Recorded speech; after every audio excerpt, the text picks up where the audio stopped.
Hey everyone! In this video, I'll explain what link in bio means on Instagram and how you can use it effectively.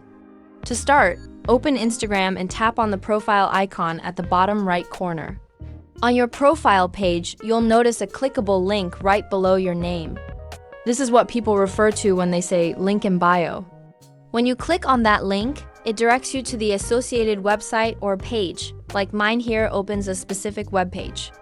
Instagram only allows clickable links in your bio, not in post captions or comments.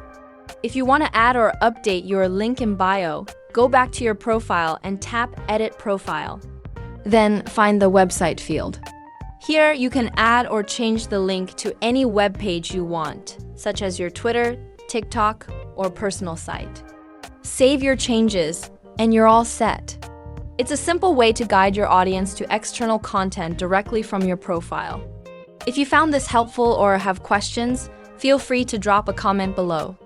Don't forget to like and subscribe for more tips. Thanks for watching.